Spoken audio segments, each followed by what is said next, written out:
আসসালামু আলাইকুম অষ্টম শ্রেণীর শিক্ষার্থীরা। তো আজকে আমরা দেখব তোমাদের অনুসরণে 3-এর 13 এবং 16 নম্বর অঙ্কটি। দুইটা একই টাইপের অঙ্ক, তাই দুটো একসাথে দেখলে আমাদের অঙ্কটা বুঝতে সুবিধা হবে। তো দেখো 13 নম্বর অঙ্কটি কী বলেছে, যে এখানে বলেছে যে একটি ত্রিভুজাকৃতির ক্ষেত্রের ভূমি 24 মিটার। তাহলে এখানে ত্রিভুজাকৃতি বলছে, এখানে ভূমি কত, তার ভূমি হচ্ছে 24 মিটার। মনে রাখবা যে একটা ত্রিভুজের কী থাকে, ভূমি থাকে, উচ্চতা থাকে, এই দুটো থাকে। তাহলে ভূমি হচ্ছে 24 মিটার এবং উচ্চতা দেওয়া আছে, উচ্চতা কত, 15 মিটার, উচ্চতা 15 মিটার, 50 সেন্টিমিটার, মানে উচ্চতাকে মিটার এবং সেন্টিমিটার দুটাতে দেওয়া আছে। তো হলে এর ক্ষেত্রফল কত? তো মনে রাখবো যে একটা ত্রিভুজে দুইটা জিনিস থাকে, কি থাকে, ভূমি এবং উচ্চতা। তাহলে মনে করো যে এটা ভূমি কত বলছে, 24 মিটার। তাহলে এটা একটা ত্রিভুজ মনে করো, তো এটা ত্রিভুজের ভূমি কত, 24 মিটার, এটা হচ্ছে ভূমি। এখন উচ্চতা কত আছে, উচ্চতা আছে তোমার, উচ্চতা আছে 15 মিটার 50 সেন্টিমিটার, 15 মিটার 50 সেমি। এখন তুমি তো যেহেতু উচ্চতা ভূমি মিটারে আছে, তাহলে তোমার তো উচ্চতাও কী করতে হবে, মিটারে আনতে হবে। এখন তাহলে কী লিখবা, তুমি লিখো দেওয়া আছে, কী কী দেওয়া আছে এটা দেখি আমরা, তারপর দেখতেছি আমরা কী করা যায়। তো লিখবা কি সমাধানে, দেওয়া আছে, দেওয়া আছে ত্রিভুজের কী দেওয়া আছে, ত্রিভুজ ক্ষেত্রের ভূমি কত দেখো। তাহলে ত্রিভুজাকৃতির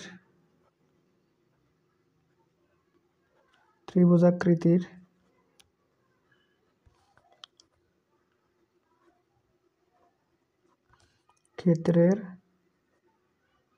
ভূমি সমান কত, 24 মিটার। ত্রিভুজাকৃতির ক্ষেত্রের কী দেওয়া আছে, উচ্চতা দেওয়া আছে। দেখো উচ্চতা কত, উচ্চতা সমান 15 মিটার 50 সেন্টিমিটার। তো এখন যেহেতু ভূমি মিটারে আছে, তো তোমার কী করতে হবে, একটা এককে আনতে হবে। তাহলে 50 সেন্টিমিটারকে মিটারে আনতে হলে কী করতে হবে, এই যে সেন্টিমিটারটা আছে এটা কী করতে হবে, 100 দিয়ে ভাগ করতে হবে। তাহলে 15 তো মিটার আছে, তাহলে 15 যোগ এই 50কে কী করবো, আমি মিটারে আনবো। 50 সেন্টিমিটার আছে, এটাকে মিটারে আনবো। তাহলে কী করবো, যেটা থাকবে তাকে 100 দিয়ে ভাগ দিতে মিটারে যাবে। কেন, কারণ 1 মিটার সমান 100 সেন্টিমিটার। তাহলে এটা কি মিটারে চলে আসবে। তাহলে এখন যদি তুমি ভাগ করো, তাহলে দেখো 50 ভাগ আগে 100 করো, তাহলে কত হবে, হাফ, তার সাথে যোগ 15, তাহলে কত হয়, 15.5। তাহলে 15.5 মিটার। তো একটা জিনিস খেয়াল রাখো, যেহেতু এটা ত্রিভুজের কথা বলছে, যে ত্রিভুজের কি দেওয়া আছে, ভূমি দেওয়া আছে, এটা একটা ত্রিভুজের ভূমি দেওয়া আছে, উচ্চতা দেওয়া আছে, ক্ষেত্রফল বের করতে হবে। তো মনে রাখবা যে ত্রিভুজের ক্ষেত্রফলের সূত্র হচ্ছে, একটা জিনিস দেখো, এখানে ত্রিভুজের ভূমি দেওয়া আছে, উচ্চতা দেওয়া আছে, কি লাগবে, ক্ষেত্রফল। তো ত্রিভুজের ক্ষেত্রফল যেহেতু বলছে, তো মনে রাখবা যে ত্রিভুজের ক্ষেত্রফলের সূত্র আছে কি, তো ত্রিভুজের ক্ষেত্রফলের সূত্র হাফ গুণ ভূমি গুণ উচ্চতা। তাহলে এখানে আমার কি দেওয়া আছে, ডাটাতে অঙ্কতে কি ভূমি দেওয়া আছে, উচ্চতা দেওয়া আছে, ক্ষেত্রফল বের করতে হবে। তাহলে আমি এই সূত্র দিয়ে খুব সহজে বের করতে পারি। তো তোমার যদি একটা সূত্রতে তোমার যদি যে কোনো দুইটা জিনিস থাকে, মনে করো ক্ষেত্রফল দেওয়া আছে, ভূমি দেওয়া আছে, উচ্চতা বের করতে হবে, তাও তুমি বের করতে পারবা। তো এখান থেকে যে কোনো দুইটা জিনিস থাকলে আমি আরেকটা বের করতে পারবো খুব সহজেই এই সূত্রের সাহায্যে, ঠিক আছে। তো এখন তোমার কি বের করতে হবে, তোমার লাগবে ক্ষেত্রফল। তো তুমি যেহেতু ভূমি দেওয়া আছে, তোমার উচ্চতা তুমি কি করছো, মিলিমিটারে নিয়ে আসছো, মিটারে, তখন তুমি ক্ষেত্রফল বের করতে পারবো খুব সহজে। তাহলে কি লিখবা, আমরা জানি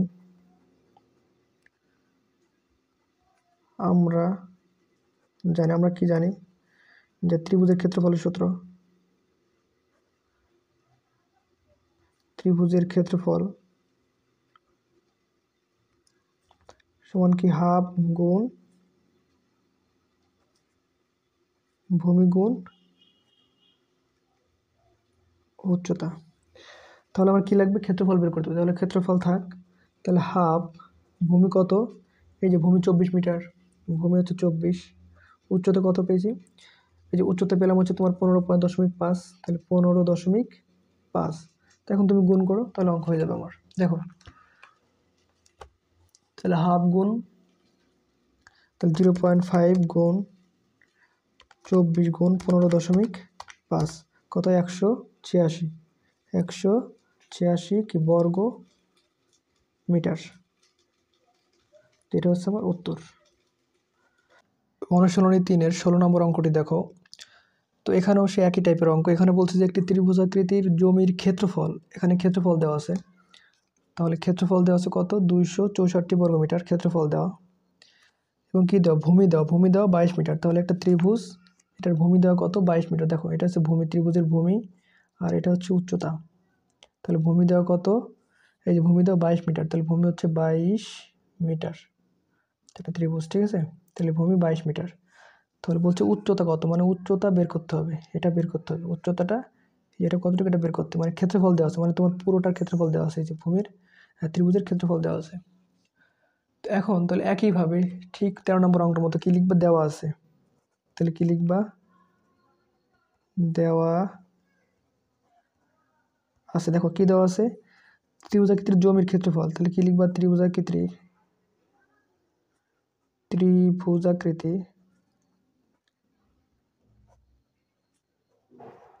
ত্রিভুজাকৃতির কি জমির ক্ষেত্রফল, জমির ক্ষেত্রফল সমান কত? 264 বর্গমিটার, বর্গ মিটার। এবং কি দেওয়া আছে? ত্রিভুজের ভূমি কত? ত্রিভুজাকৃতির ভূমি কত? ভূমি দেওয়া আছে 22 মিটার। 22 মিটার। তাহলে আমি তোমাকে বলেছিলাম যে ত্রিভুজের ক্ষেত্রফলের সূত্র কি? এই যে ত্রিভুজের ক্ষেত্রফলের সূত্র হচ্ছে তোমার হাফ গুণ ভূমি গুণ উচ্চতা। তো তোমার এখানে 3টা ডাটা আছে, 1টা 2টা 3টা। তো 3টার যে কোনো 2টা থাকলে তোমার একটা বের করতে পারবা। তো আমার এখানে ক্ষেত্রফল দেওয়া আছে, ভূমি দেওয়া আছে, উচ্চতা বের করতে হবে। তাহলে আমি একই সূত্র দিয়ে করতে পারি। ওকে, তাহলে দেখো তো একইভাবে কি লিখবা? যে আমরা জানি কি জানি আমরা? যে ত্রিভুজের ক্ষেত্রফল